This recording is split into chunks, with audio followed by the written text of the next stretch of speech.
afternoon, Lisa. Good afternoon, Andrew. Blake 7 and the killer. Yes. Killer. What did I say about singing? You said don't sing. And the first exciting thing to report is Robert Holmes. Robert Holmes, yay! Robert Holmes has finally made it across. Across from hasn't Doctor he? Who. Yeah.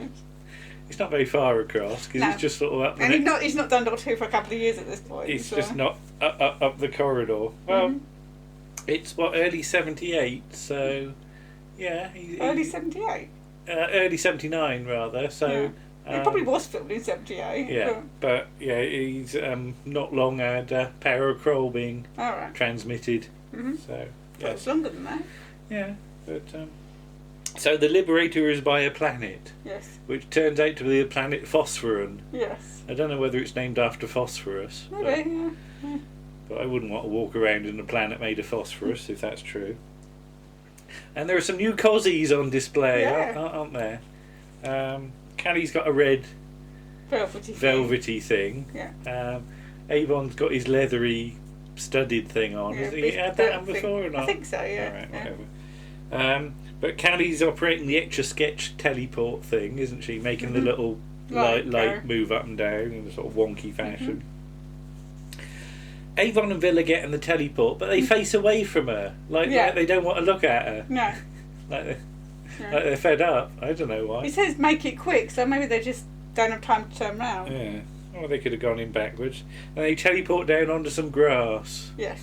And I thought it was by a beach. But It looks a bit stony to me. yeah, But, I couldn't really see. There's no very clear shot of what's behind them. No. But wherever it is, it's very windy. Yeah. Because Avon's hair is going all... Brian Cox's hair was doing that last night, wasn't it? Yeah, when he was in Houston. I said his wig was going to come off. Yeah. And in the distance is a dome. Yes. Of some sort. Some sort of glass shot, isn't it? Yeah. On the Liberator, there's a moving thing on the scanners, isn't there? And sort of Blake zooms in on it. And Yes. It's a spaceship. Yes, it's a really old spaceship. Yeah, a Wanderer class spaceship dating back about 600 to 700 years, probably. Although they seem to use exactly the same model in other shots in the series. So watch out for ships that are also 600 to 700 years old. It's like they don't change them at all. No. The design. So I don't know how you can tell the difference. But since they were sub-light speed, Blake said it would take 3,000 years for one of them to get here, which is all a bit weird. So maybe it's been like sort of picked up and not brought across on a low loader or something like that, you know. Yes. Callie gets a feeling, doesn't she? Yeah, because Blake says they should go and have a look. She thinks there's some life of some sort Yes, and it's malevolent. on it. There's a rocket launch from the surface of Phosphoron, which is fairly well done. It's a sort of just a bit of stock footage going behind some clouds in blue sky. At least the sky matches. Yeah, the sky is admirably matched. Where Villa and Avon are, if like they'd gone down and it was all a cloudy day, they would wouldn't have matched film and at it all, wouldn't have no. worked. But No. Blake's not worried about being detected from the surface though, because as he says, we've got the blind down. It's like they've got the roller blind down over the window, and if they can't see out, nobody can see in. Yeah, but they're actually referring to It's like cat logic. They're referring to Avon's gadget, aren't they? Which Avon's gadget. Is that what we're calling it? that's what we're calling it. Okay. Avon's anti-detection gadget. But Callie starts saying things like "they're ready, they're watching," or something. So yeah. So then she says something malignant.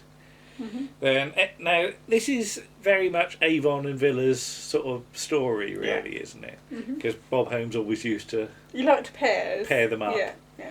So Avon and Villa are sort of they're in the Buttercups, aren't they? Yeah. They sort of they've it's like they've gone for a picnic because there's a Dad's Army where sort of Mannering and Wilson are in the Buttercups. And Wilson sort of holds the buttercup under Mannering's chin and says, "I do believe you like butter." And I can imagine Villa doing that to Avon, and sort of Avon beating him off, so, you know, being to get off. And I just put, "Does Avon like butter?" Do you think he does? Probably. For some purpose or other. And then they find a scabby pipe. Yeah. Now see, it looks really It looks like a sewer. It is a sewer, but it looks... They're not dirty when they get out the other end. And, yeah. Well, it's I mean, they do wash their hands. It's a round, big pipe that they can crawl up, but it's sort of barred off. Yeah. In a sort of half-hearted fashion. Yes. Avon gets one of his whizzy tools out to cut through it. Though you never see him actually manage to do it. All it does is make a noise. And then I put... Now we're in the land of silly costumes. Yeah. As first of all, some people go past in they're sort of brown sheets, aren't they? They're like ponchos, really. Ponchos, aren't they? Sort of rubbery ponchos. Yeah, but they're not the silliest costumes as well. No. You know, they start silly and get increasingly so, don't they? But this is on the base in the dome, and Ronald Lacey, we see, he's got what I think are locusts in a tank of some sort. We were saying about locusts the other day, weren't we? They're not like stick insects or something. They're not stick insects, no. Stick insects are long and thin. Well, the locusts just cark it, I'm afraid. Well, unless Blake no, he doesn't. Can't go we'll back get down, to that anyway. We'll get to that. And he's drawing them. Yeah. Or smiling. Are they smiling? It looks like he's smiling. Are they smiley locusts? Smiley face. Perhaps he's got names for them all. Yeah, they've all got names. Because wasn't this thing? Because he's playing Tynus, isn't he? And wasn't there a thing about what was Tynus's first name? Was it going to be like Tim Tynus or something like that? Tim Tynus, okay. Oh, I can't remember what all that was about, but and there's some talk of Dr. Belfryer, who we'll meet in a bit. Dr. Belfryer being Paul Damon, isn't it? Yes. Yeah. Or Damon? Damon, yeah. But Avon and Villa emerge from their pipe. Then they find a ladder, and I just wrote, is that a sewer? You know, if they'd chosen the wrong time, would a load of if somebody had flushed the lavvy, would load of waste. A load of effluence. Effluence, is that a good word? And there's some guards mooching about, aren't they? So Avon and Villa do some hiding behind walls. Yes. Then some sprinting across some really quick running. Neatly trimmed grass again. So I'm convinced the Federation must have some grass cutting robots that just sort of bumble about. So because all their grass is always well trimmed, isn't it? We could do with a grass cutting robot. Then they get in a lift. Which it's got that old-fashioned pull-across door. Yeah, the old metal ones. So, for all this talk about old spaceships being 700 years ago, a lot of this technology really doesn't look that ultra-modern, does it? Then they come out of the lift and they just happen to find two costumes on a rack. Yes. That fit them. Yes. Even better. Good job they didn't bring Gan after all. Well, I don't think it's a case of... I think it's like one size fits all, really, because it's just like a poncho. But Susan Calman would look funny in it. Well, Susan Calman would be too small. Yeah, or like Richard Osman. Yeah, he'd be too big. If you teleported them two down, then the costumes... Well, you wouldn't get them in the same shot anyway. Well, no. Not without great difficulty. But Blake has a word with Aurak, and Aurak has never heard of the word tap. Yes. Because it gives it... Well, I imagine it being like a sort of professor and despising sort of... Because Blake wants to tap the Federation. He's like, tap? What is tap? He's like K9, isn't it? Never heard of tennis. Yeah.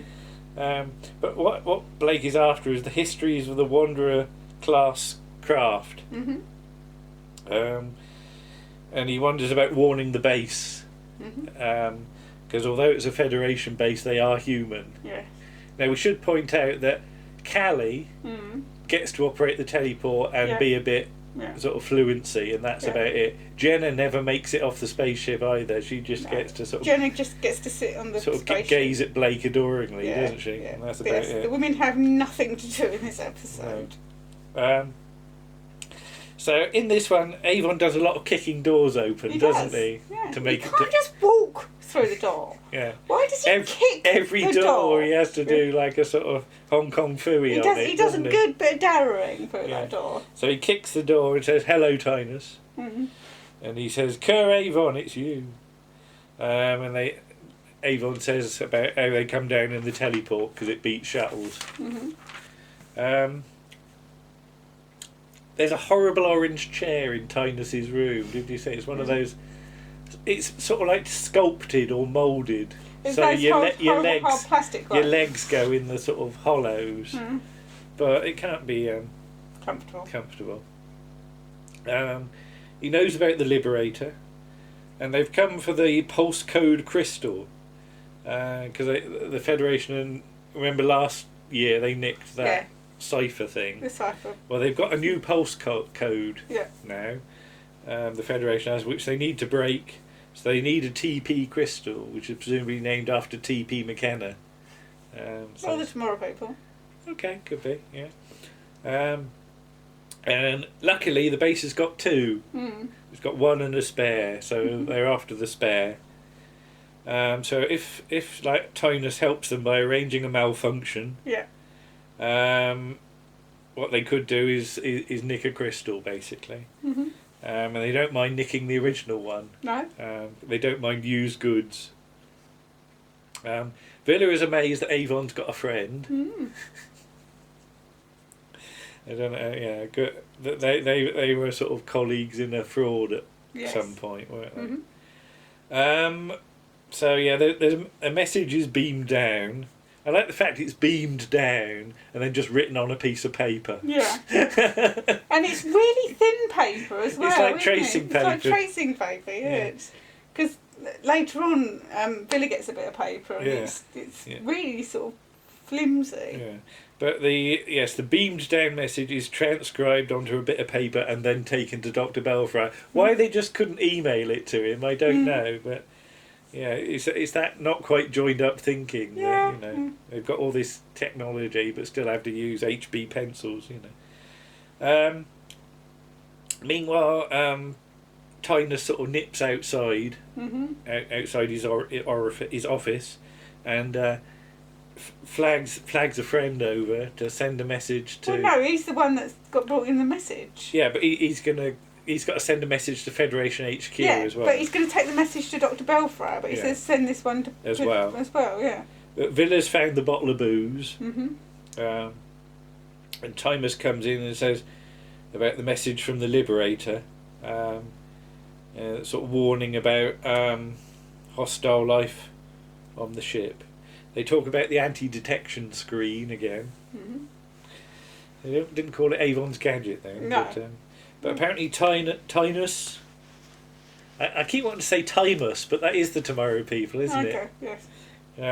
Tynus does owe Avon a favour, because Avon kept his mouth shut about the fraud that they were in together. Otherwise he could end up on a convict planet.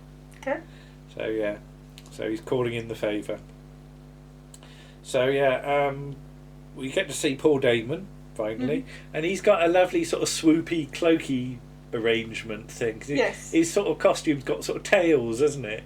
Yeah. It sort of drag on the ground it's almost like a bit. sort of like an evening coat. Yeah, because he's the top doctor, isn't he? Yeah, so he's got a flippy coat. Yeah, he can swoosh if he wants Has to. Gambrel got one? Gambrel's got one as well, isn't he? I don't think his is as big, is it? Well, No. mate, so it's, the more senior you are, the longer your coat.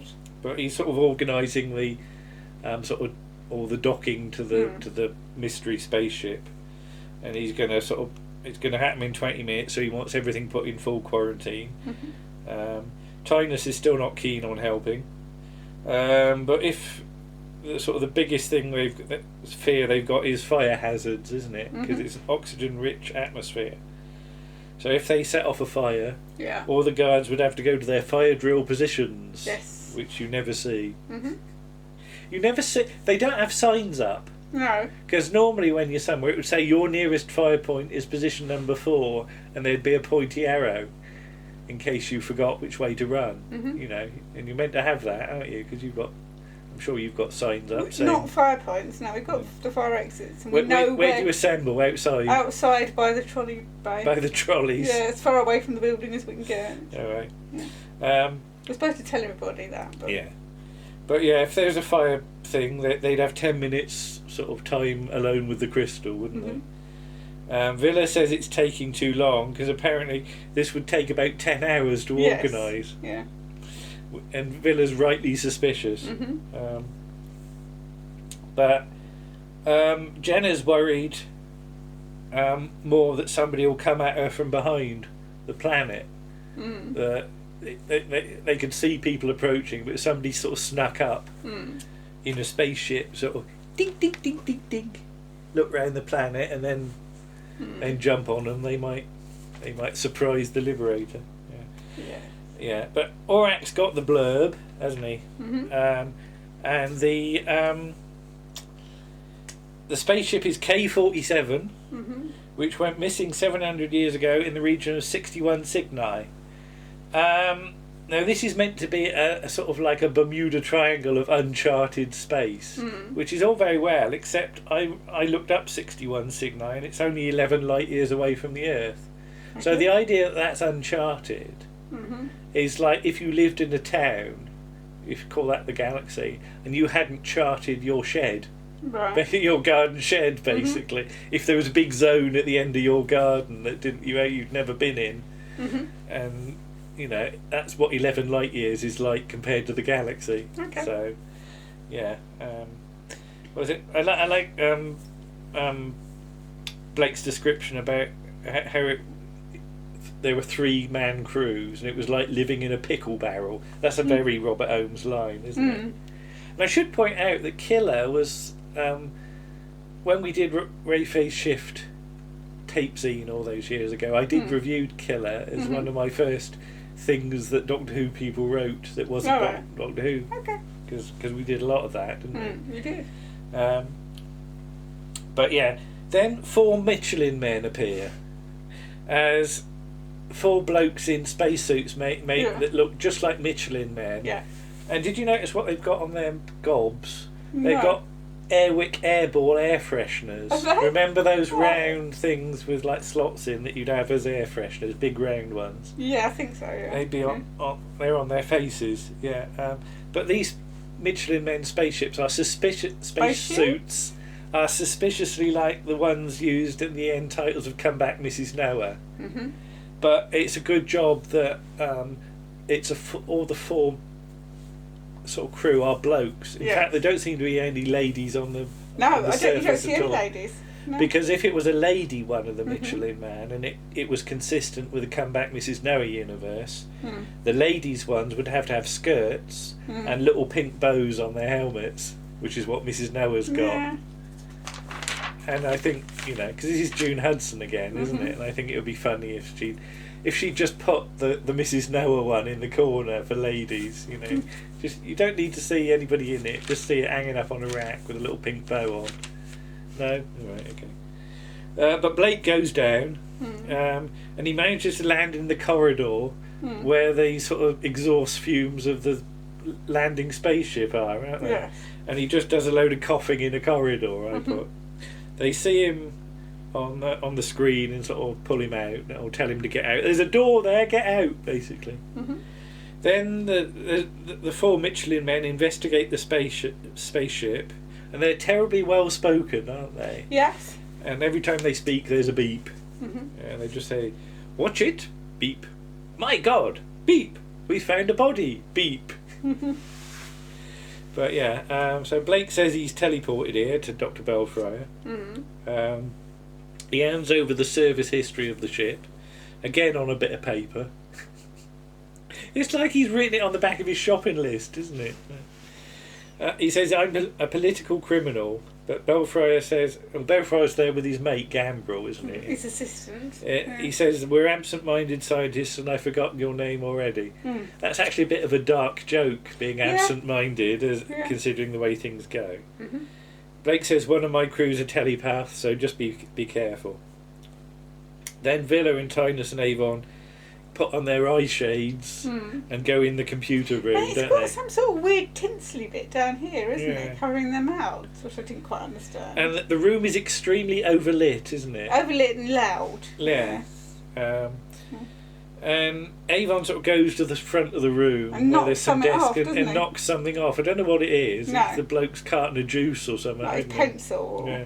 And he goes down and sort of spends about 2 minutes fiddling about at the bloke's feet, doesn't it? Yeah.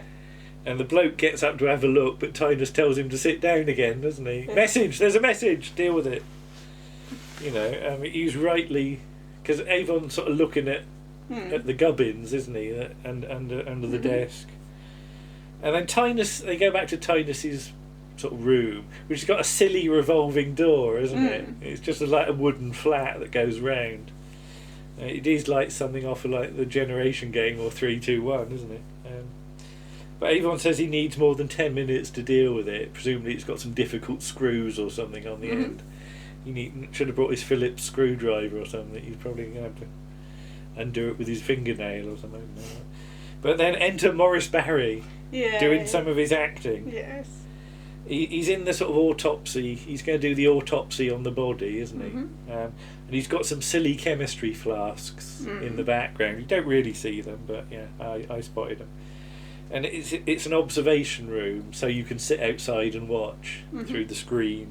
And he's playing Dr. Weiler, not Dr. Filer, Dr. Weiler. Dr. Weiler. But yeah, it's in a sealed room in case of alien bugs. And I like his sort of... He looks at the body and he says it's between 35 and 45. Yeah, how can he tell? How can he tell? It's in a right old state. Yeah. Could be anything. Didn't look 35 to 45 to me. But the body's got a neck chain on it which says Warden, which was one of the name of the crew on the ship, according to Blake's sort of list. He checks the EEG reading in accordance with the law to see that the dead body is dead, and it is. Then all of a sudden it starts going bleepy bleepy bleepy, doesn't it? It does. And everybody outside notices, and he doesn't because he's as deaf as a post. Yeah. And they tell him to turn around, look, and the body's up and about, and then Maurice Barry is strangulated, isn't he? Where's his neck broken? Well, yeah. Yeah.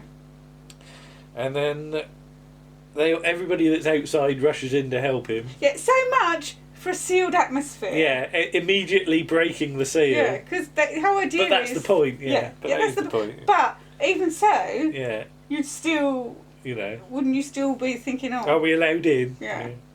Should we suit up? But the body's all dormant again. Yeah. And that's the end of it. And I like the fact we cut back to Villa looking at the insects, going, "Kiss a smile, show a leg." Well, they're showing all their legs. So. Yeah.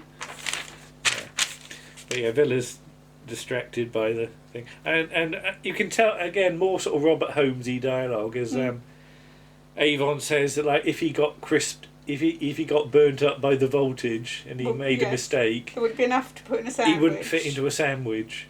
Yeah. And I put Gan would. You could have a Gan burger, couldn't you? Right. It'd be triple layer. Right, come on. Right, it'd be big. Move on. Avon says Blake takes risks to help other people. Now I like the way that Blake seems to be sort of very, very intelligent about sort of medical things and things in general, because he knows about medicine and he knows about history and he knows about all of a sudden he knows about biology. He knows about the French I took. No singing. No, all right. It's because he's sort of talking to Belfryer and suggesting things that Belfryer hasn't sort of thought of.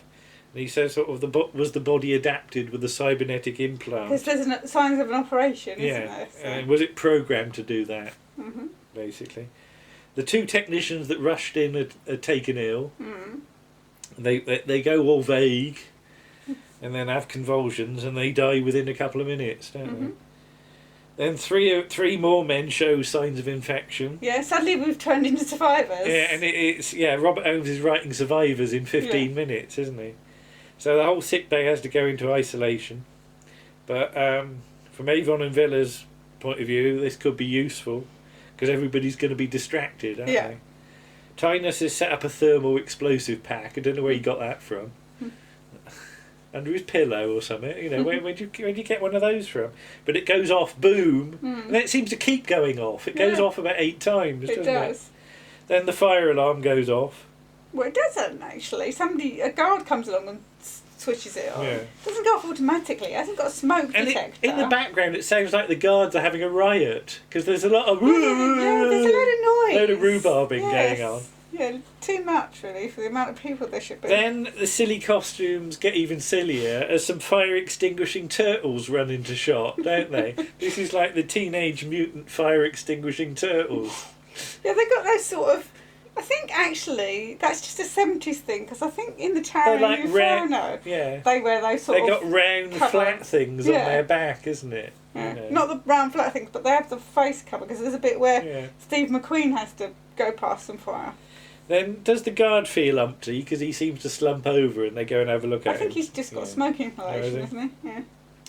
Then Dr. Bax, who was who was looking at the other ones, at the doings, he starts to go all crispy, doesn't he? Yeah. And they decide it must be an airborne thing. Mm-hmm. So it destroys the memory in the nervous system. So Blake goes, shut down the air conditioning, and Dr. Belfry goes, oh, that's a good idea. I wouldn't have thought of that. Like, you know, he's meant to be a virologist. He's meant to be a brilliant science man, but yeah, maybe he's not as good as he's cracked up to be. I don't know. Tynus has got the remains of the explosive thing, which has gone to like carbon basically, and he sort of starts breaking it, and then he gives it to Villa to get rid of. Yeah, but you don't. Just put it in your waste paper bin, and somebody will come and take it away. But Villa sort of gets covered in dust, doesn't he, from it, and some of it goes on the paper, which I think is meant to be the copy of it's the bit of paper underneath. Yeah. But hasn't Avon already written on some paper? I don't know. Or is that in the back? I don't know. But he sees Villa with his like sort of Sherlock Holmes-isms managed to detect what was written on the bit of paper above it. Gets some more carbon and rubs it up. Some more of the stuff. And it's basically says a message was sent to Servalan about the Liberator. And so they're on their way. The Federation are. The theory is that people were made to go into the room to release the thing. Well, yeah, duh. And then Blake goes on about Lord Jeffrey Ashley, and in America, in sort of with blankets and smallpox, isn't it? They sent a load of smallpox dosed blankets to the Native Americans. Yeah, which is all very well, except it was Jeffrey Ashurst, was it? Let me have a look. No, hang on, wrong bit of paper. Hang on, over there. No paper. It's not a bit of paper, is it? No, I've got a computer. Maybe I should have had a bit of paper, you see. Jeffrey Amherst, first Baron Amherst. But as you said, maybe they changed the name. Yes, I don't know if there's any living relatives. I don't know. But, yeah. But Blake then goes on about 61 Cygni. And I love the fact that Belfry's got it on his like desk diary. Yeah, and it says not charted.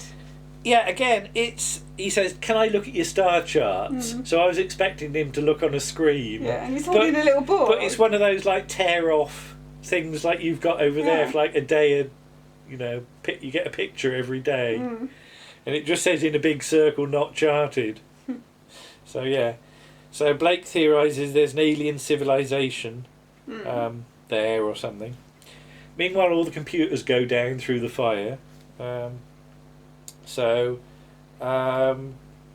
Belfry gives the data blocks to Blake to take up for Aurak to have a shufty at. Now, Blake's very calm considering there's a raging plague going on. Yeah, you know, you think he would have gone back up to Liberator well before now. At least he'd have a shower or something when he comes out, but he just goes up with his like clothes all contaminated. People start running about willy-nilly, saying they're getting out, there's panic, and they all start breaking the quarantine. Gambrel starts going down with it, doesn't it? Because he starts to go all sort of, what am I doing, what am I doing? Because he tells him to tell the guards to stop them getting out and to shoot if necessary. And he does some sort of vague acting, doesn't he? And then he has a convulsion, and then he does a bit of a dying fly dance, and then sort of goes all stiff, doesn't he? Villa theorises that Avon's going to have an accident through Tynus. Tynus brings in some protein packs with straws for them to have a suck on. Looks like sort of chicken soup, and it looks horrible, doesn't it? It does. Yeah. And they quite rightly don't have any, because I wouldn't have taken it. But yeah, the plague sort of is all out of control by now. Belfry says there's nothing I can do, and Tynus isn't pleased at that. So if they destroy the converter, then the Federation won't know what's happened. Blake gets the results. Avon and Villa go after the converter room. Villa doesn't like bugs. Tynus gets his gun out of a drawer, Everybody's always got guns in drawers, It haven't wasn't they? even a drawer. It was just like an indentation, like a little shelf or something. In a tray. Mm. Maybe that's his like sort of what's those trays you get your lunch in, and it's all got segments. Like you have your your lunch in one bit and your pudding in another bit or something. Maybe he's got a like lunch pudding gun tray or something like that, in case you don't like what you've been served up with and you've got to lay down the law. No, all right, okay. Yeah, so Villa gets clonked from behind by Tynus. Tynus goes in. He says to Avon, it's nothing personal, but they do some fighty, don't they? Mm-hmm. And then sort of Avon throws Tynus. Yeah, Villa comes in and distracts him, doesn't he? And he throws Tynus into the console. And he gets sort of zapped by the volts. Yeah. And he doesn't get crisped up into smaller than a sandwich, does he? So I think Avon was exaggerating a bit. He does a good acting bit, sort of screaming. Yeah. And they teleport up just as there's a big kaboom, isn't it? It's always afterwards, isn't it? It's never. Of course, yeah. Well, apart from that time when Callie got trapped. So they've got the crystal, which is a big old chunky thing, you know. It's a decent one. And the fleet's coming. You know, the fleet's in port again. Oh, right, shush. And a message from Dr. Belfry saying it's too late for us. But they start recording him. And he goes on about the Terran ague. That's a great old-fashioned name, yeah. Which was what you used to get when you went into space. It was a reaction to space. It changes the cells of your body. Or something. Yeah. And this virus attacks those cells. Yeah, so basically the idea is this virus is engineered to keep people... It will attack people who've been in space, but not people who've been on the Earth. So if you've never left the Earth, you'll be all right. So yeah, it's basically to confine mankind to Earth. Then Belfry starts reading out the formula, and he gets as far as HN, HNO, oh my god. I don't think oh my god is part of the formula. No. Of course, these days he would go HN, HNO, OMG. And Blake wouldn't know whether that was the formula or whether he was in text speak, you see. So, and because he's forgotten how to read. Yes. That acted fast, didn't it? It did. Well. Yeah. It didn't, because he's been there for ages before he actually managed to catch it. But all of a sudden he can go HN, HNO, OMG, forgotten how to read, all in one sentence. Yeah. So it is quick. And then he goes ARG, and his hands have gone all crispy, and then he's deaded. Well, he sort of has a spasm and then he's deaded. So Blake wants to put out a plague warning, but Avon says, well, Servalan's coming. You could give her a dose, couldn't you? But Blake says that, you know, if somebody got back to Earth with it... the plague would spread across the universe. And he doesn't want, you know... He doesn't want to infect everybody. Nah. You know, so he's quite nice. And he says to Jenna, there has to be a warning, Jenna. There has to be a warning. It's a bit like, you know, there should have been another way. Yes. And off they toddle, and that's it. Yeah. But, good one, I thought. It is a good one. It's a real solid debut by Robert Holmes. And, it does feel slightly different in the dialogue and the relationships, doesn't it? It's a bit more, the dialogue's more zingy in a way. Yeah. That's a good word. And, you know, what was it? Paul Darrell always used to say, you always knew you had a good one with Bob Holmes. Yeah. And I think that's true, because, again, with season 2, Bob Holmes comes in. I was going to say Bob Combs. He probably did comb, but, you know, he comes in at just the right point, I think. That, yes, he peps up the second half of the season. Yeah. So, all in all, a pretty damn solid one, I think. So, anything else to say? Or? No, I think that's it. But I do like the costumes. So they are silly. Yeah. Should have had a pink bow. Bye-bye. Bye.